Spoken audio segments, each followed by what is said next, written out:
Hi everyone, Dr. Desiree here.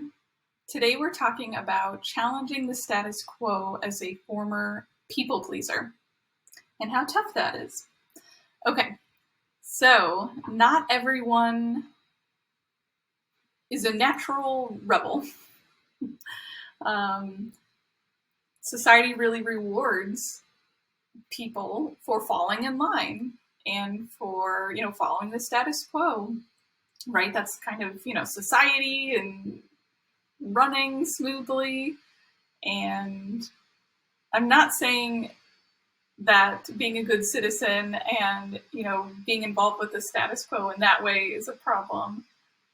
However, there's a lot about society and how large systems are set up that are designed to be exploitive, designed to keep people, broke, struggling, burnt out, working really hard, prioritizing money and work over health and family and love and rest. So, with all that being said, I just want to share a little bit about how, part of my burnout recovery journey for sure was, growing up, low SES, struggling financially, that I was really taught by my family to go to college, right? That getting good grades in school, getting a degree, getting a job you love is the best way to keep yourself safe, the best way to build a good life. And so for sure, I internalized that, and I was the straight A student, the teacher's pet, the star student, the good girl, really wanting to be rewarded and approved of for keeping the peace, right? So a woman, in America, um, and all that entails. And so I really grew to, internalize putting other needs first, right? Not being selfish, not wanting to be greedy, not wanting to be high maintenance. I thought that was one of the worst insults someone could give me. And so it was always about being considerate. What do other people need?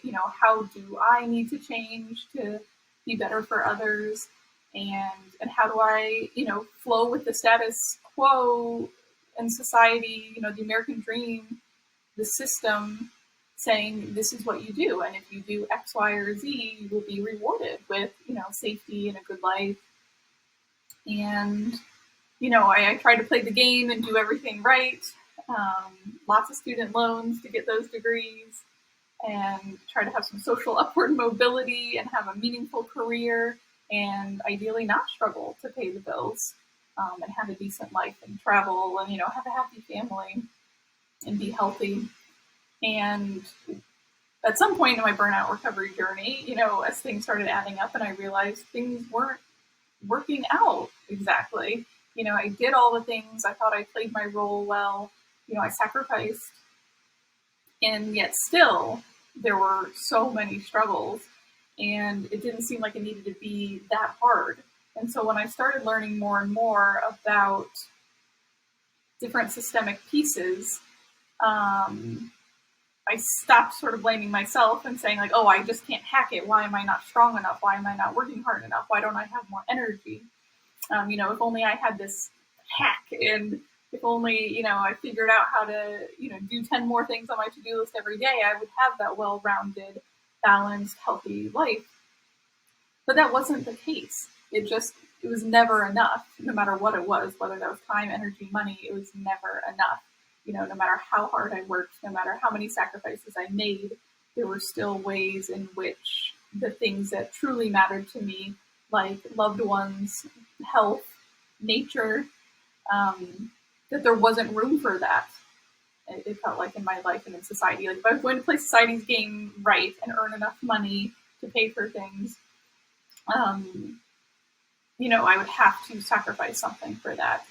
And, there were some big wake up calls and it just no longer made sense. And it felt like my takeaway message was, in order to obtain society's approval, I was no longer willing to pay the price for that approval. What it took to get that was no longer valuable enough to me.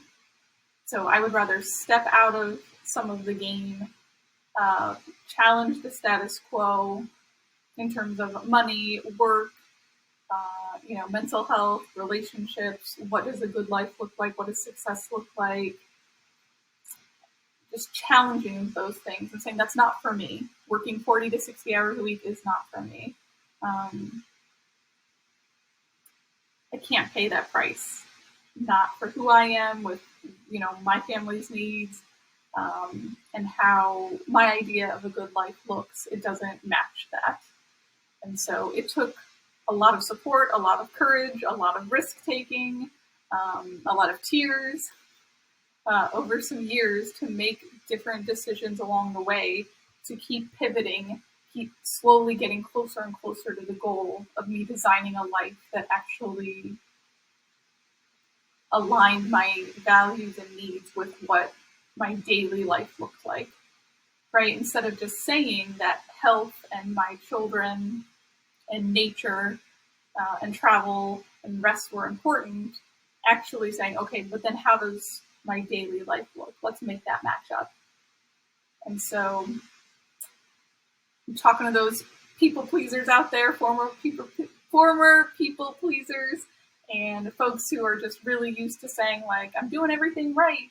Why do I still feel overwhelmed, stressed, exhausted, empty, unfulfilled, like it's never good enough? Even if you set new goals and you keep striving,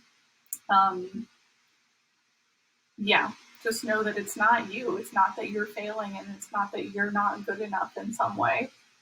It's really society's expectations for what you should be doing in your home life, your personal life, in those roles, whether you're a parent or not, whether you're partnered or not. What kind of partner are you? What kind of parent are you? What kind of adult are you? And then for sure at work, right? Expectations of like, well, this is what you need to do to get the job done. This is what you need to do if you want to keep this position. Well, this is what's expected of you. No one's eating lunch, or nobody is working less than 12 hours. Like if you want that promotion, if you want that money, if you want to be respected and valued at this establishment. And so that's for sure why my heart is there in terms of women's empowerment, really thinking about how can former people pleasers who are really rewarded for keeping quiet, for maintaining the status quo, maintaining the peace, ignoring your inner needs to be liked and accepted by others, moving through life that way because it felt safer. But if you now are like, oh my gosh, what have I destroyed in the process? What have I given up? What is the price that I've paid to be here? And you want to pivot your life in small ways, in large ways. I'm not going to push or press or insist that there's only one right way.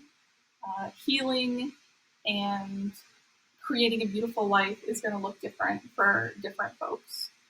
We all need different things on different days and in different amounts, right? And so I love being able to be here as a helpful guide, as an advocate, to help people navigate that journey of saying, all right, there's a few things in life that is not working anymore. I can no longer tolerate this. I can no longer play by all the rules of society and the status quo. It does not work for me. It doesn't work for my nervous system. It doesn't work for my goals, my needs. I need to build a life that looks right for me, an individualized, unique path that works for you. I feel like that's not asking too much for you to design a life that works for you, right? To be able to get up when you want in the morning, to eat the foods that you want, when you want to eat those foods, to be in control of how you earn a living, to be in control of doing what you need for your body. Just so many things. Like, that's not too much to ask, right? It's not too much to ask. So even former people pleasers and folks who are used to being viewed positively by others because of how much they've given up on themselves. Like there's hope. You don't have to do that anymore. You can still be loved. You can still be successful. But we can change the game, right? It's not that you need fixed. It's that the environment needs to change. All right. So it's there, it's possible, and I'm happy to be of help of figuring out, okay, what needs to be done differently and how can we shape your world to better work for you. Take care, everyone.